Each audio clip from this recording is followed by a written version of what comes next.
Hello again. Welcome back to Software Test Strategies video overview.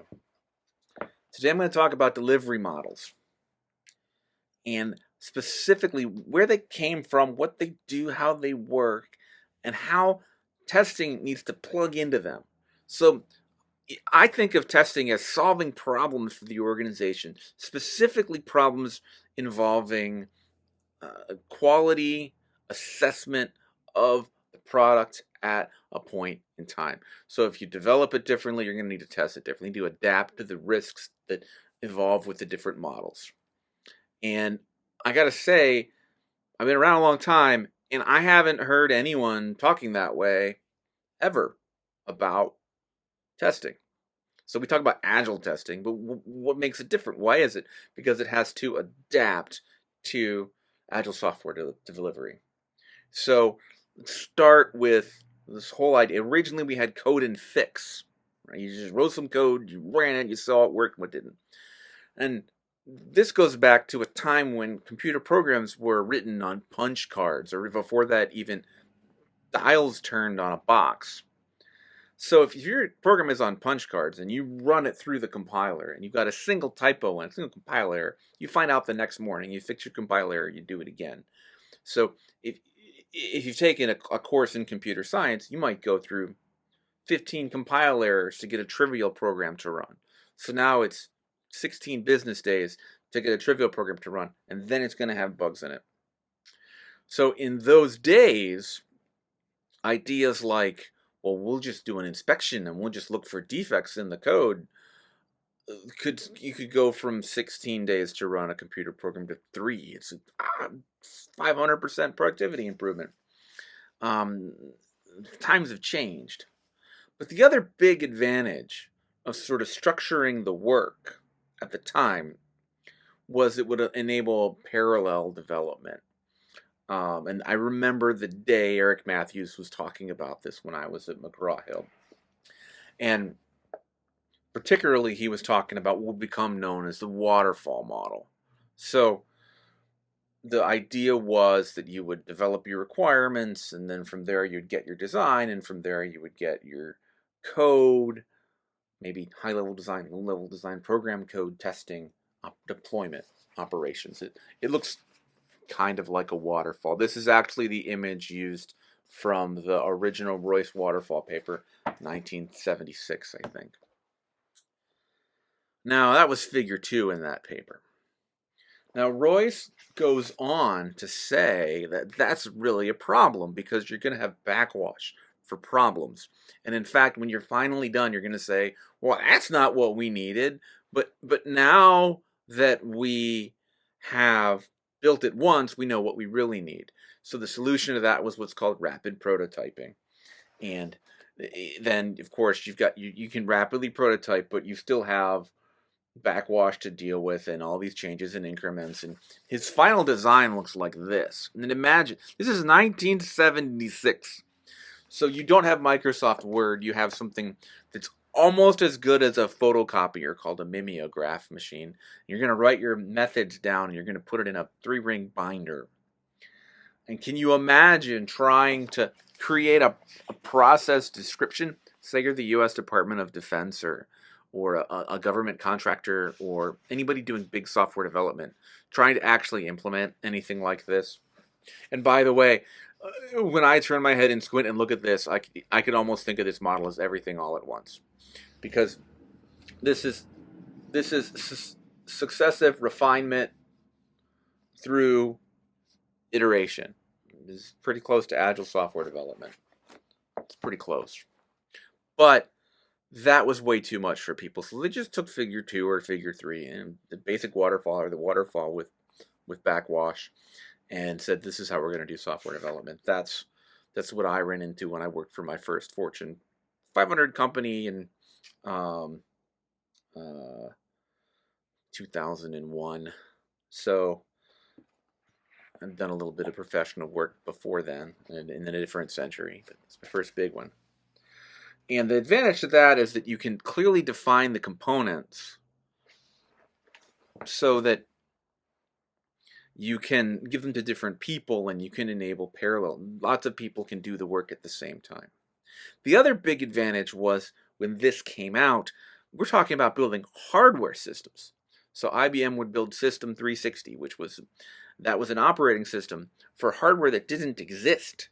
So the time spent on design and requirements, you couldn't code to the system because there was no simulator powerful enough to run it, because the system was more powerful than anything that had ever been built before.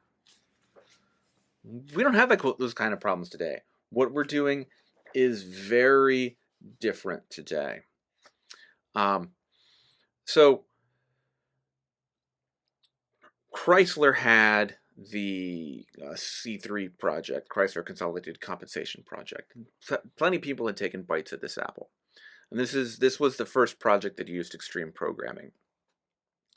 And from the literature, this is 20 years ago, I think I can talk about this.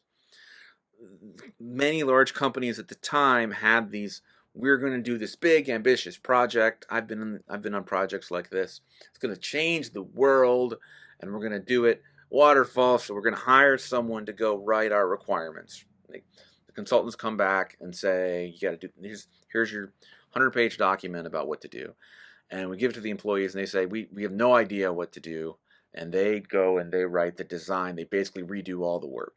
And they give it to the programmers, or they outsource it, and we have no idea. This doesn't make any sense. It's out of date. We're going to do it over.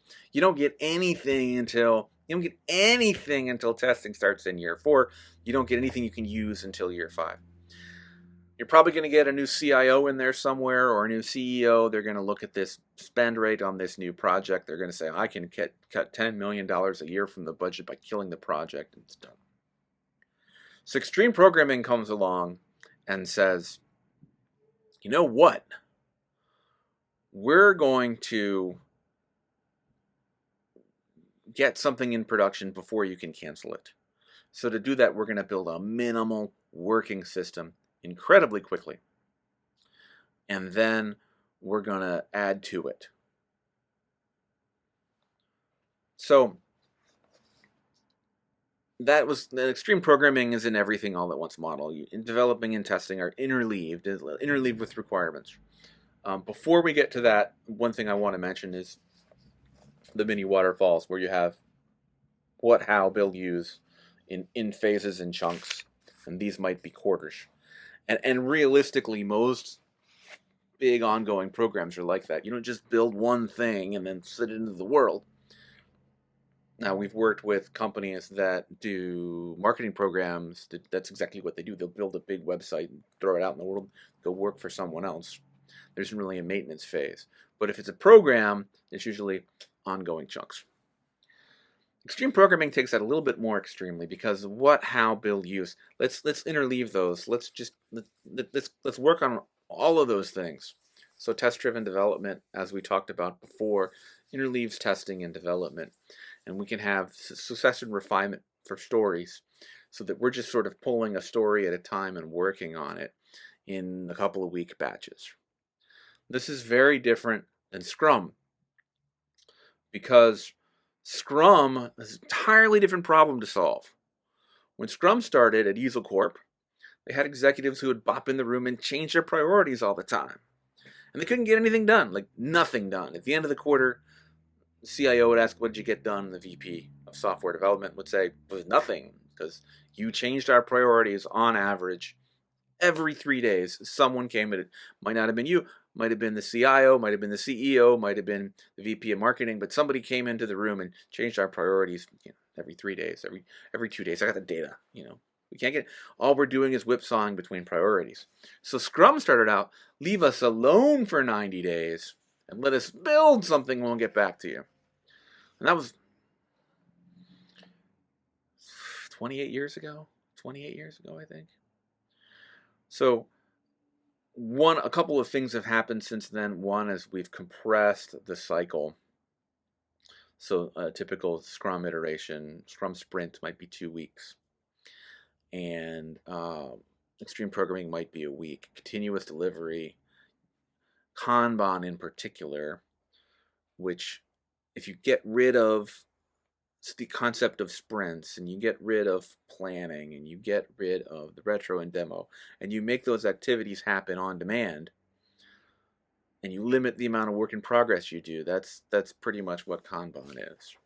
So with you could imagine a board with different stage gates for to do, doing, done. Maybe you have a test column. Maybe you have a waiting for the product owner to review it. Whatever, it doesn't matter. But Kanban, we put that board together. We limit the number of things that can be in every slot. We pull them across the board. Now, limiting work in progress is interesting because let's say we have a limit.